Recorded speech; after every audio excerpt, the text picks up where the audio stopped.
Dhaka college আয়োজিত online ক্লাসে উপস্থিত শিক্ষার্থীরা আশা করি সুস্থ আছো এবং স্বাস্থ্য বিধান মেনে নিরাপদে আছো। আমি প্রফেসর হুসনে আরা খাতুন, ঢাকা কলেজ। আজ তোমাদের পড়াবো ফটোসিনথেসিসের একটা অংশ, যা গত ক্লাসে শুরু করেছি। গত দুটো ক্লাসে শুরু করেছিলাম আলোক অধ্যায় এবং আলোক নিরপেক্ষ অধ্যায় বা কার্বন বিজারণ বা কার্বন ডাই অক্সাইড আত্মীকরণ। এই তিনটি চক্র বলেছিলাম। C3 চক্র বা ক্যালভিন চক্র, হ্যাসেনস্লেক চক্র বা C4 চক্র এবং কেম চক্র। এই কেম চক্র, কেম মিনিং হলো ক্যাসোলিয়েসিয়ান অ্যাসিড মেটাবলিজম চক্র। অ্যাসিড মেটাবলিজম চক্র। তাহলে আমরা গত ক্লাসে যে কি পড়েছিলাম? গত ক্লাসে আমরা আলোক নিরপেক্ষ অধ্যায়ে দুটো চক্র পড়িয়েছি। একটা হলো ক্যালভিন চক্র বা C3 চক্র, আর হ্যাসেনস্লেক চক্র বা C4 চক্র। 3 নম্বর চক্রে কেম চক্র। আজ আমরা শুরু করব কেম চক্রটা। ক্যাসোলিয়েসিয়ান অ্যাসিড মেটাবলিজম। অ্যাসিড মেটাবলিজম ক্ষেত্রে কিছু কিছু উদ্ভিদে এখানে C4 চক্রের সঙ্গে কিছুটা মিল রয়েছে।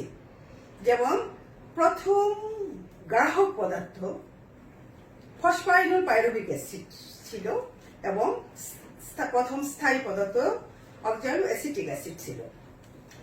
এখানেও প্রথম স্থায়ী পদার্থ অক্সালো অ্যাসিটিক অ্যাসিড এবং গ্রাহক পদার্থ কার্বন ডাই অক্সাইডের গ্রাহক পদার্থ ফসফাইনল পাইরুভিক অ্যাসিড বা 3 কার্বন বিশিষ্ট যেটা। আচ্ছা, এখন পার্থক্য শুধু এখানে পার্থক্য হলো যে কেম চক্রের ক্ষেত্রে আলোক অধ্যায় এবং আলোক অন্ধকার অধ্যায় দুটোই লাগবে, বা রাত এবং দিন দুটোই। আলোক প্রয়োজন এই মেকানিজমটা বা এই চক্রটা চলার জন্য। দুটোই অধ্যায় লাগবে, একটা আলোক অধ্যায় এবং আলোক অন্ধকার অধ্যায় বা রাত বা দিন, দুটো অধ্যায় সংগঠিত হয়। এবং বিশেষ কিছু কিছু উদ্ভিদের ক্ষেত্রে এই সাইকেলটা চলে থাকে। যেমন এই সমস্ত উদ্ভিদের সাধারণত আমরা জানি কি, আর রাত্রে তোমাদের পত্ররন্ধ্র খোলা এবং বন্ধর ক্ষেত্রে আমরা যে মেকানিজম গুলো পড়িয়েছিলাম, যে দিনে খোলা থাকে রাত্রে বন্ধ থাকে, কি মেকানিজম গুলো। একটা ম্যারিক অ্যাসিডের কথা বলেছিলাম, একটা সেই জিনিসগুলো তোমরা একটু স্মরণ করো। তারপর এখানে আমি বলছি, এখানে ব্যতিক্রম দেখো যে রাত্রিবেলা পত্ররন্ধ্র খোলা থাকে। খোলা মানে যখন পত্ররন্ধ্র খোলা থাকে তখন কার্বন ডাই অক্সাইড পত্ররন্ধ্রের ভিতরে ইন করে। তার মানে এই সমস্ত উদ্ভিদের ক্ষেত্রে রাত্রিবেলা যেহেতু পত্ররন্ধ্র ওপেন থাকে বা খোলা থাকে, কার্বন ডাই অক্সাইডটা ইন করে বা গ্রহণ করে রাত্রিকালে।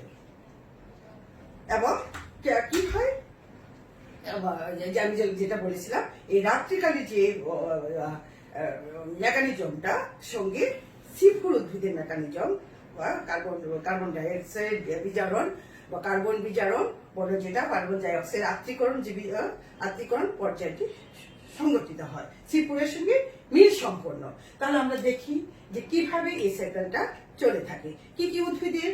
সাধারণত যে ক্যাসোলিয়েসি পরিবার, আর লিলিয়েসি পরিবার, বিভিন্ন ধরনের কতগুলো পরিবার, সব উদ্ভিদের ক্ষেত্রে এখানে ঘটে না। সাধারণত যে সমস্ত আমি এই ক্যাম উদ্ভিদের বৈশিষ্ট্যগুলো তোমাদের পরীক্ষায় আসে, বৈশিষ্ট্যগুলো উল্লেখ করো আসে, এবং ক্যাম C3 C4 ক্যাম চক্রের ভিতরে কম্পেয়ার বা পার্থক্য আসে। এগুলো কিন্তু খুবই ইম্পর্টেন্ট, পরীক্ষায় তোমাদের আসে। সুতরাং একটু খেয়াল করো যে ক্যাম চক্র কি, ক্যাম চক্রে যে সমস্ত উদ্ভিদের ক্যাম চক্র হয় সেই সমস্ত উদ্ভিদের বৈশিষ্ট্যগুলো উল্লেখ করো, এরকম প্রশ্ন আসে। এখন দেখো ক্যাম চক্রটা আমি বলেছিলাম কি কেন? তাহলে আমরা বলি অন্ধকার, অন্ধকারে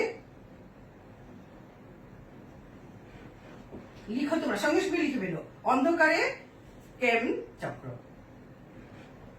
কেম তো আমি ভুলে দিয়েছি কি কেমটা, কেম চক্র এবং আলতিকারী চক্র। আলতি কেম চক্র। এখন দেখো, স্টার্টিং আমরা তো ধরবো যে কার্বন ডাইঅক্সাইড রিসিভ করে যখন, তাহলে কখন রিসিভ করবে? আমি বলেছিলাম অন্ধকার, অন্ধকার মানে রাত, রাত্রি সামনে রাত্রে অন্ধকার দেয়। তাহলে এখানে আমি বলেছিলাম ফসফরাইনল, আর তোমরা লিখে নাও মুখে মুখে। আমি বলছি সংক্ষেপে লিখছি, বইতে যেমন সংক্ষেপে লেখা সংক্ষেপে, তোমরা আমি যখন বলবো সঙ্গে সঙ্গে লিখে ফেলবে। ফসফরাইনল পাইরুভিক অ্যাসিড, ফসফরাইনল পাইরুভিক অ্যাসিড কয় কার্বন বিশিষ্ট? 3 কার্বন বিশিষ্ট। এখানে ফসফরাইল পাইরুভিক অ্যাসিডের সঙ্গে এখানে লাগে carbon dioxide and water, water এবং কার্বন ডাইঅক্সাইড। কি ধরনের এনজাইম? প্রত্যেকটা এনজাইমের কাছে carboxylase enzyme, phosphoryl carboxylase enzyme, oxaloacetic acid. Dehydrogenase এনজাইমের কার্যকারিতায়, ডিহাইড্রোজেন মানে হাইড্রোজেনকে বের করে দিয়ে, এখানে NADH, NAD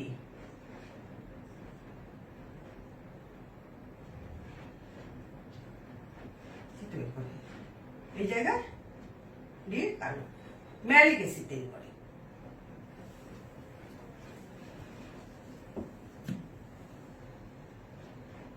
ম্যালিক অ্যাসিড সঙ্গে সঙ্গে লিখে ফেলো, ম্যালিক অ্যাসিড। কি malic acid? Malic acid, malic acid dehydrogenase enzyme এর কার্যকারিতা, ডিহাইড্রোজেনেজ একটা বের করে দিয়ে, কি করে ডিহাইড্রোজেনকে বের করে দিয়ে, হ্যাঁ, তারপরে ঢুকে পর্যাপ্ত চলতেই থাকে, প্রক্রিয়া চলতেই থাকে এবং ম্যালিক অ্যাসিড তৈরি হতেই থাকে এবং তৈরি হয়ে জমা থাকে কোথায়? লিখে ফেলো, কেমন? কোষ গহ্বর, ভ্যাকুল জমা, সেল ভ্যাকুল, কোষ গহ্বর, কোষ গহ্বরে জমা থাকে।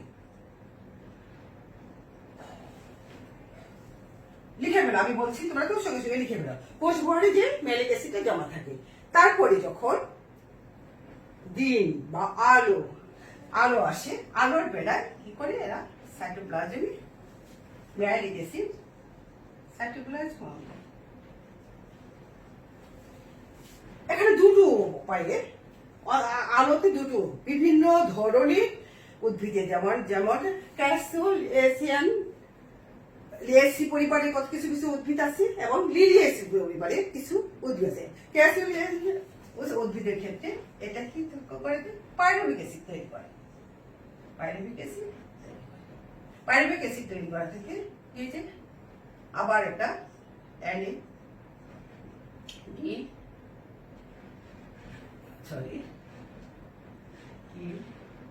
PH Na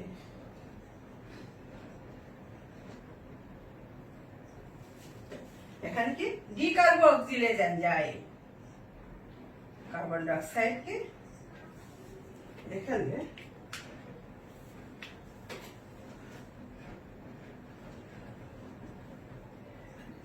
ডিকার্বক্সিলেজ এনজাইম কার্বন ডাইঅক্সাইডকে বের করে দেয়। এনজাইমগুলোর নাম হলো কার্বন ডাইঅক্সাইড বের করে দেয়, কার্বন ডাইঅক্সাইডকে মুক্ত করে দেয়। ম্যালিক অ্যাসিড আবার অক্সালো অ্যাসিটিক অ্যাসিড কার্বক্সিলেজ এনজাইমের কার্যকারিতা, অক্সালো অ্যাসিড থেকে তৈরি করে ডিহাইড্রোজেনিক এনজাইমের কার্যকারিতা ফসফরাইল এবং কার্বন কার্বন ডাইঅক্সাইডকে বের করে দেয়।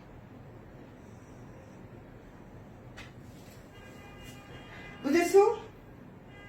পাইরুভিক অ্যাসিড থেকে তৈরি হয় এনজাইমের ফসফরাইল পাইরুভিক অ্যাসিড থেকে তৈরি হয় টু ফসফোগ্লিসারিক অ্যাসিড। তারপরে তৈরি হয় 3 ফসফোগ্লিসারিক অ্যাসিডের এখান থেকে একটা, এইখানে এই কার্বন ডাই অক্সাইডকে এটা হতে ক্যালভিন চক্রে চলে যায়। এটা হলো ক্যালভিন চক্র। ক্যালভিন চক্র তোমরা বুঝো, ক্যালভিন চক্র কোনটা? ক্যালভিন চক্র C3 চক্র। এখানে দেখো, এখানে কি রুবিস্কো নামক এনজাইম থাকে, যে এনজাইমটা রুবিস্কো এনজাইম এই কার্বন ডাই অক্সাইডকে রিসিভ করে কি রাইবো, মনে আছে রাইবোলেস 1,5 কার্বন বিশিষ্ট কি বিসফসফেট। আমি বলছি তোমরা লিখে ফেলো, কে করে এই কার্বন ডাই অক্সাইডকে কেন রিসিভ করে? এখানে রুবিস্কো নামক এনজাইম থাকে, না রিসিভ করতে সহায়তা করে। সহায়তা করার পরে এই রিসিভ করার পরে এটা এখান থেকে আসতে পারে, এখান থেকে পরে ওই যে আমরা ক্যালভিন চক্রে কি হয়েছিল, 10টায় কিটো অ্যাসিড সঙ্গে সঙ্গে ভেঙে 3 ফসফোগ্লিসারিক অ্যাসিড তৈরি করে, 3 ফসফোগ্লিসারিক অ্যাসিড থেকে 1,3 ফসফোগ্লিসারিক অ্যাসিড তৈরি করে, তারপর অ্যাসিটোন তৈরি করে, কি গ্লিসারিলডিহাইড তৈরি করে, গ্লিসারিলডিহাইড এইভাবে তৈরি করে কি করে আবার সে চক্রে আসে। এভাবে সাইকেল থেকে চলতে থাকে। এখন দেখো এই জায়গায় এসে এখানে কি করে, এখানে স্টার্চ তৈরি করে। তোমরা লিখে ফেলো, আমি বোর্ডটা নিচে যাচ্ছে কিনা বুঝতে পারতেছি না। এখানে স্টার্চ তৈরি করে। স্টার্চ স্টার্চ তুমি জানো স্টার্চ থেকে কি কর? প্রথমে কি করে গ্লুকোজ তৈরি করে, গ্লুকোজ থেকে আগে বলেছিলাম যে গ্লুকোজ থেকে আইসোমারেজ বিক্রিয়া করে ফ্রুক্টোজ তৈরি করে, ফ্রুক্টোজ এবং গ্লুকোজ যুক্ত হয়ে সুক্রোজ তৈরি করে, তারপরে গ্লুকোজ পরস্পর সংযুক্ত হয়ে সঞ্চিত খাদ্য হবে স্টার্চ তৈরি করে। তো এই স্টার্চ কি করে আমরা জানি কি, স্টার্চ থেকে গ্লাইকোলাইসিস শ্বসনীতে ভেঙে গ্লাইকোলাইসিস করে ফসফাইনাল পাইরুভিক অ্যাসিড তৈরি করে। গ্লাইকোলাইসিস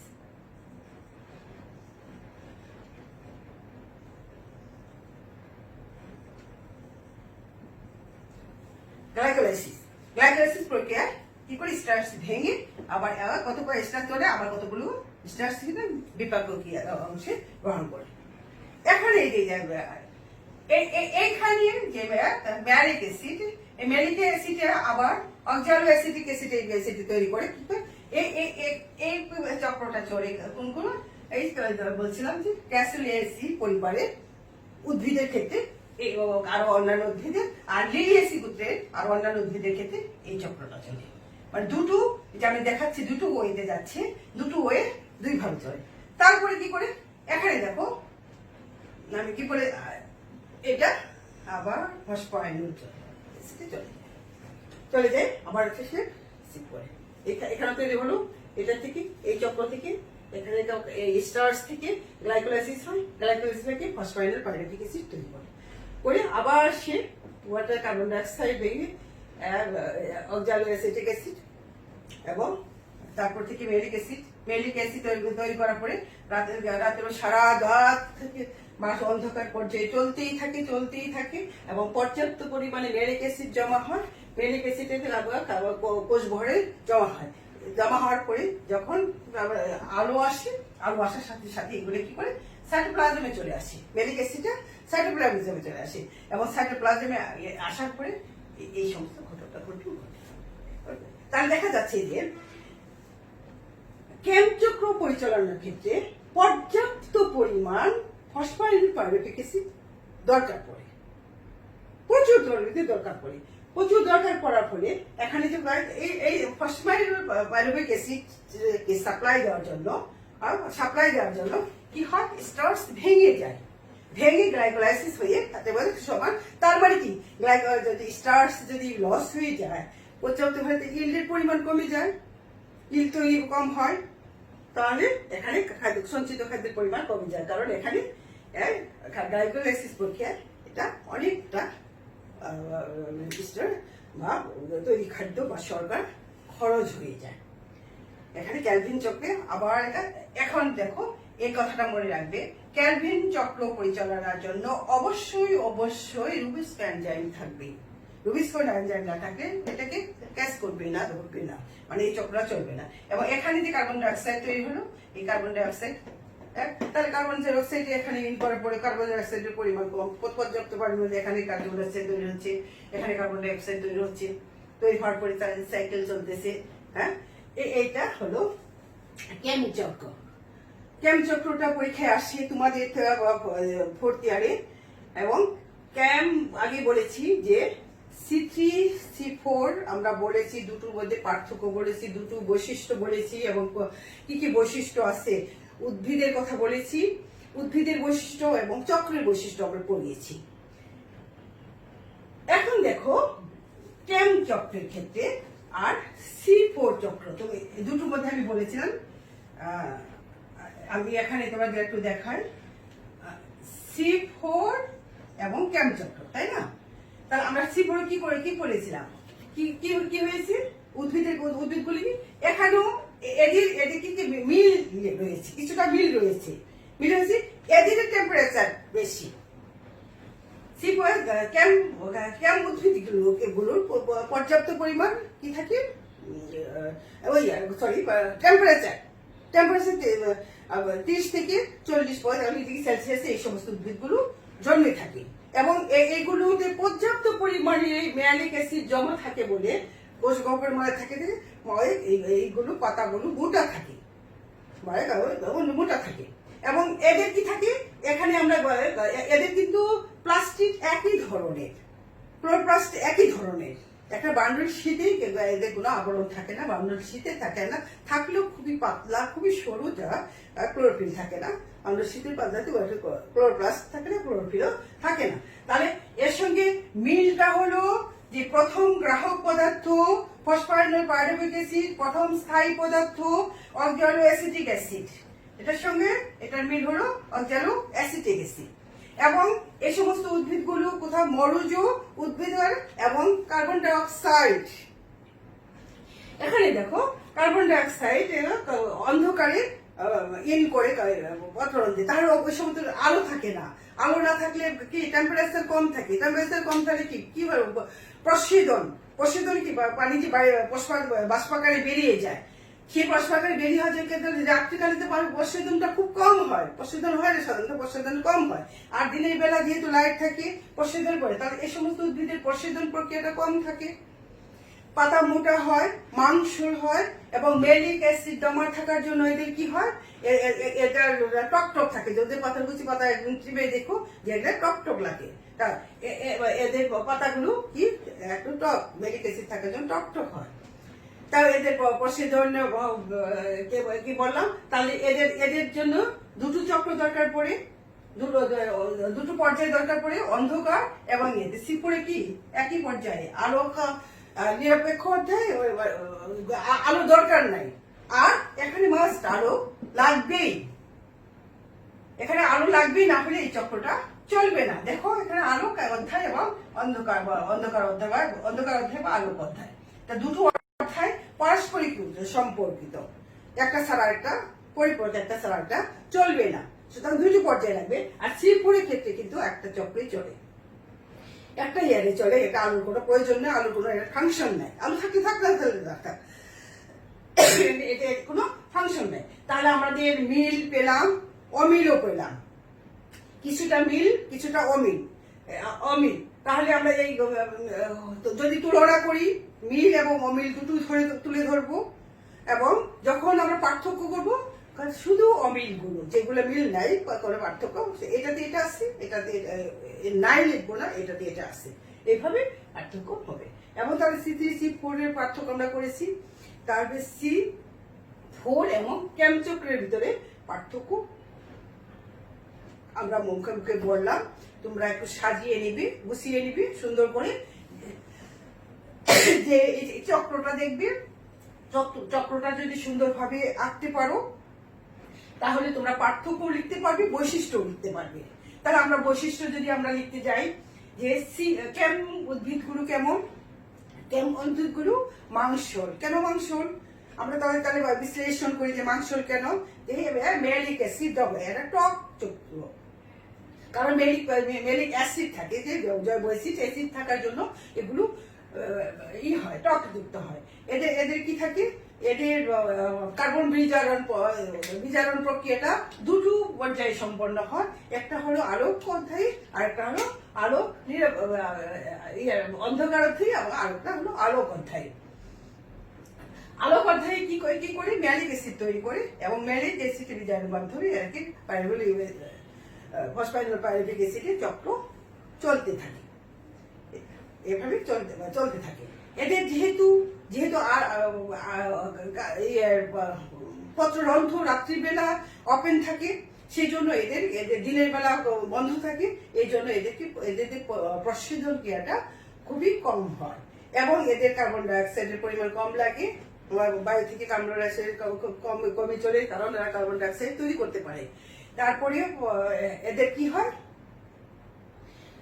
ইত্যাদি ইত্যাদি। এই কথাটা যদি পাঁচ আসে, 5টা পয়েন্ট যদি অ্যাপ্রোপ্রিয়েট পয়েন্ট গুলো যদি তোমরা দিতে পারো, তাহলে 5-এ 5 পাবে। এই হলো ক্যাম চক্র।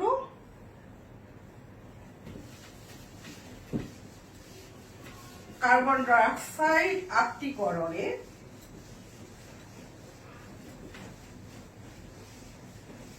তিনটি চক্র: ক্যালভিন চক্র, হ্যাসেন-স্ল্যাগ চক্র এবং ক্যাম চক্র। আমরা জানলাম মোটামুটি ভাবে, কিছুটা হলো আমরা কিছুটা জানলাম। এখন দেখো ফটোসিনথেসিস কোথায় কোথায় হয়। আমরা জানি সবুজ উদ্ভিদে, আর কোথায় হয় কিছু কিছু ব্যাকটেরিয়াতে, ব্যাকটেরিয়াল ফটোসিনথেসিস আমাদের জানতে হবে। একটু আমরা পড়বো ব্যাকটেরিয়াল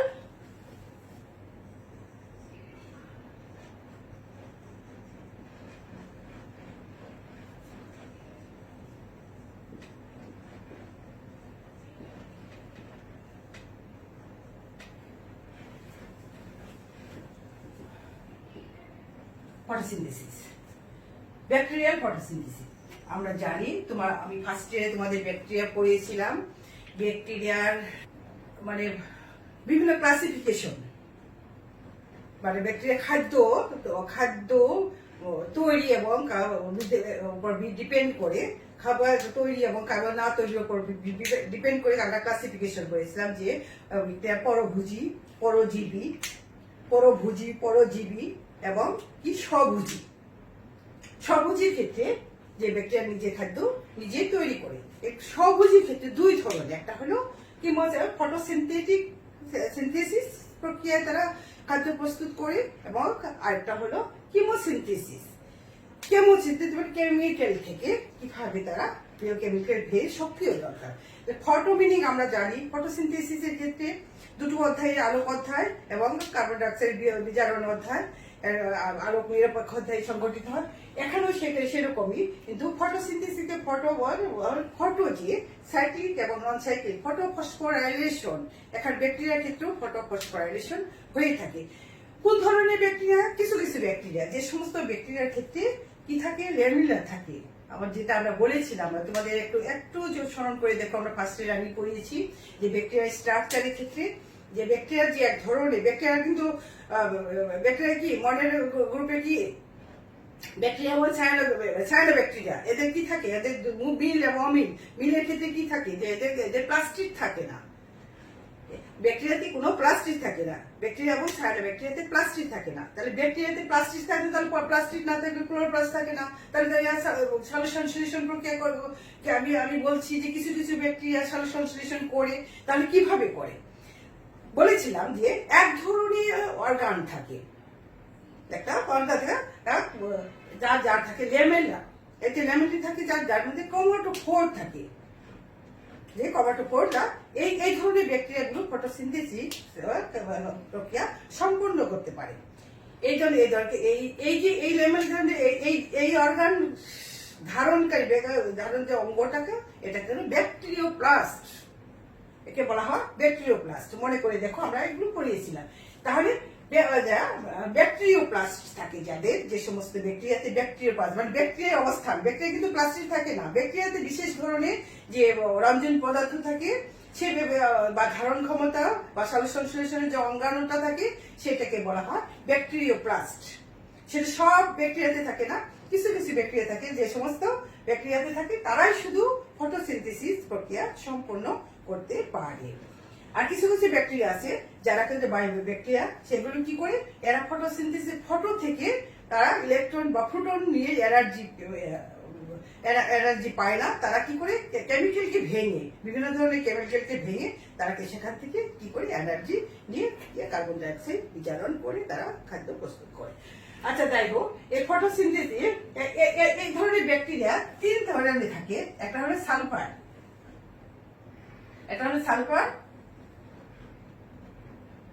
ব্যাকটেরিয়া সালফার। আরেকটা হলো 2 নাম্বার পার্পল সালফার ব্যাকটেরিয়া। আরেকটা হলো সালফার পার্পল নন সালফার ব্যাকটেরিয়া। নন সালফার ব্যাকটেরিয়া তিন ধরনের লেখো। সালফার ব্যাকটেরিয়া একটা হলো পার্পল সালফার ব্যাকটেরিয়া, আর পার্পল সালফার নন সালফার সালফার ব্যাকটেরিয়া। এই তিন ধরনের ব্যাকটেরিয়া ফটোসিনথেসিস করে থাকে। এই ফটোসিনথেসিস ধরনের এই ব্যাকটেরিয়ার ক্ষেত্রে আমরা জানি যে ফটোসিস্টেম 1 এবং ফটোসিস্টেম 2 সালোকসংশ্লেষণ অধ্যায়ে, আমরা আলোক অধ্যায়ে ফটোফসফোরাইলেশনের সাইক্লিক এবং নন সাইক্লিক্যাল ফটোসিস্টেম পড়েছি। সে ফটোসিস্টেমের ক্ষেত্রে উদ্ভিদ কোন রেঞ্জে 400 ন্যানোমিটার তরঙ্গ দৈর্ঘ্য থেকে 700 ন্যানোমিটার তরঙ্গ দৈর্ঘ্যে আলো তারা শোষণ করে সাধারণ উদ্ভিদ যাদের ভিতরে ক্লোরোফিল থাকে, যেমন শৈবাল থেকে শুরু করে ক্লোরোপ্লাস্ট, শৈবাল, হায়ার প্লান্ট পর্যন্ত, এরা কি করে এই পর্যন্ত এখানে আলোগুলা তারা শোষণ করতে পারে। আর কার্যকরী কথা আমরা বলেছিলাম ফটোসিস্টেম 1 ক্ষেত্রে কি বলেছিলাম, যে 680, আর একটা হলো 700, শেষ হলো 700, যে রেড আলোটা পর্যাপ্ত পরিমাণ। কিন্তু ব্যাকটেরিয়ার ক্ষেত্রে যে আলো শোষণ করে তারা হলো কোন তরঙ্গ দৈর্ঘ্যে আলো শোষণ করে 750 ন্যানোমিটার থেকে 890 পর্যন্ত এরা আলো শোষণ করতে থাকে। তার মানে কি আমরা বলেছিলাম, এখানে কি বলেছিলাম মনে আছে, এই যে তোমাদের দেখিয়েছিলাম কি, একে দেখিয়েছিলাম, এখান থেকে এগুলো হলো অদৃশ্য, আর এখানে হলো এখানে অদৃশ্য। মানে তরঙ্গ দৈর্ঘ্য যদি সূক্ষ্ম হয় সেগুলো দেখা যায় না, আর যদি বড় হয় সেগুলো দেখা যায় না। তাহলে আমরা 700 পর্যন্ত এখানে মাঝখানে দৃশ্যমান আলো আমরা দেখেছিলাম, 390 থেকে 700 পর্যন্ত দৃশ্যমান, মানে অধিক দৈর্ঘ্যের আলোকে ব্যাকটেরিয়া সালোকসংশ্লেষণে এনার্জি হিসাবে গ্রহণ করে।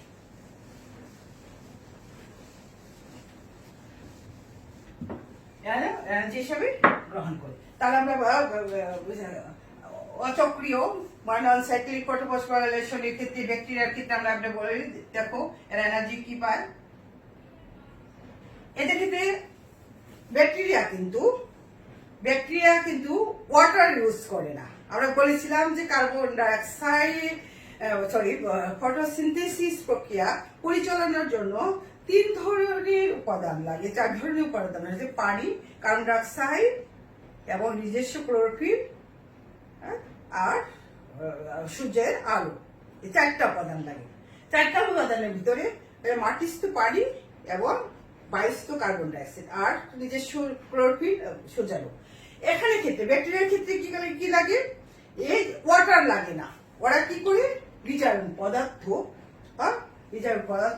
হাইড্রোজেন সালফাইড মানে থায়োসালফাইড, তারপরে থায়োসালফেট, বিভিন্ন জৈব অ্যাসিড হিসাবে ইলেকট্রন সাপ্লায়ার বা ইলেকট্রন দাতা হিসাবে গ্রহণ করে। আমরা জানি যে সালোক বিভাজনের মাধ্যমে ওয়াটার ভেঙে ইলেকট্রন এবং প্রোটন তৈরি করেছিল। ওয়াটার ভেঙে এখানে হাইড্রোজেন এবং অক্সিজেন তৈরি করে, অক্সিজেনকে বাইরে দিয়ে এই প্রোটনটা হাইড্রোজেন টু প্রোটন প্লাস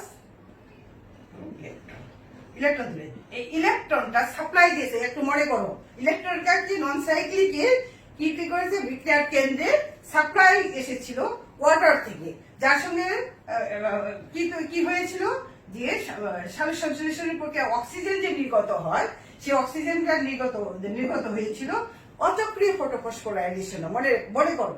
এবং এই যে হাইড্রোজেন তৈরি হয়েছে NADPH2 তৈরি হয়েছিল, NADPH2 তৈরি হয়েছিল ইলেকট্রন ম্যাচ করে, আর ইলেকট্রন এবং প্রোটন ম্যাচ করে মানে ব্যাকটেরিয়ার ক্ষেত্রে যেহেতু ওয়াটার ইউজ হয় না, তাহলে কি হবে আমরা জানি ওয়াটারের উৎস কোথায়, অক্সিজেনের উৎস হলো ওয়াটার ভেঙে। তাহলে ওয়াটার যেহেতু নাই, এখানে কি হাইড্রোজেন সাপ্লাই, এখান থেকে সাপ্লাই এই জন্য ব্যাকটেরিয়া সংশ্লেষণ প্রক্রিয়ায় অক্সিজেন নির্গত হয় না। তাহলে আমরা একটা পয়েন্ট পেয়ে গেলাম, ব্যাকটেরিয়া সংশ্লেষণ এবং সাধারণ উদ্ভিদের সংশ্লেষণের ক্ষেত্রে পার্থক্যটা কি। ফার্স্ট পার্থক্যটা আমরা বললাম যে এরা কি করে ইলেকট্রন সাপ্লাইয়ের বাইরে দাতা হিসেবে বিজারক পদার্থ হাইড্রোজেন সালফাইড বা থায়োসালফেট অথবা বিভিন্ন জৈব পদার্থ থেকে তারা কি করে ইলেকট্রন নিয়ে থাকে। আর এখানে ইলেকট্রনটা কোথা থেকে নিয়ে থাকে, পানি থেকে নিয়ে থাকে। এবং এখানে যেহেতু ওয়াটার ব্যবহার করা হয় না, এখানে অক্সিজেন নির্গত হয় না। দুটো পয়েন্ট তোমরা পেয়ে গেলে, আমরা আরো দেখব। তাহলে আমরা ব্যাকটেরিয়ার সংশ্লেষণ চক্রীয় এবং অচক্রীয়টা দেখি।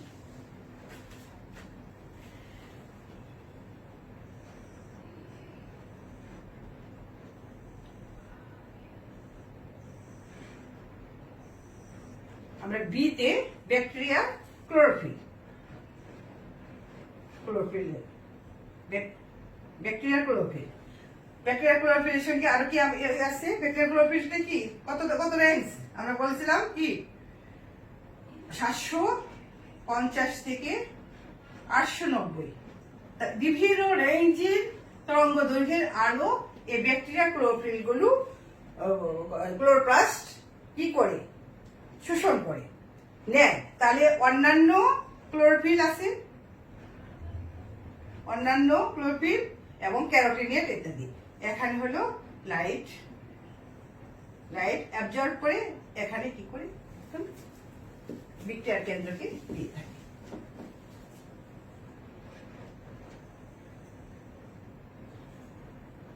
এক্স নামক বিজারক পদার্থ, আমরা একে বিজারক পদার্থ কি করে ফেরোডক্সিন, আমরা ফেরোডক্সিন কি তাকে আমরা পড়েছি। ফেরোডক্সিন থেকে এখানে NAD এই জায়গায় হাইড্রোজেন মুক্ত হয়েছে বা হাইড্রোজেন থাকে, সেটি যুক্ত হয়ে NADH।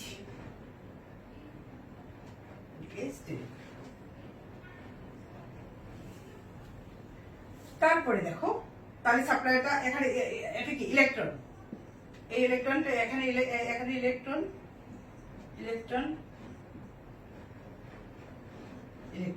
কেস করে ইলেকট্রন তো স্কোর বিজারিত, ফেরোডক্সিন বিজারিত, NAD বিজারিত হয়ে NADH।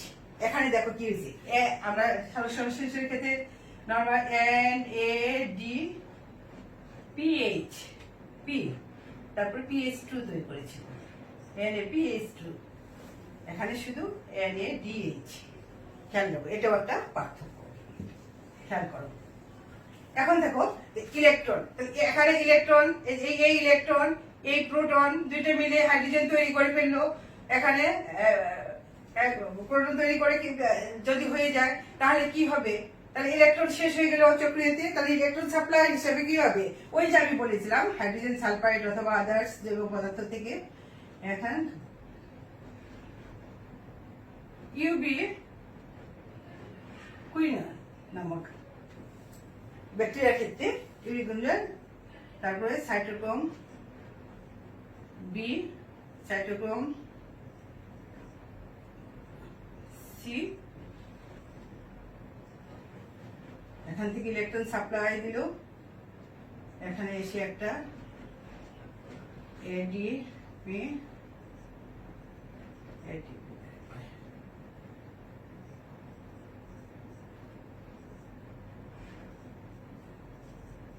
আবার শিফট সুচালু, আবার এনার্জি গেইন, আবার জাম্পিং, আবার বিজয় পদার্থ এডিটিভ। তাহলে এভাবে চলতে থাকে। তাহলে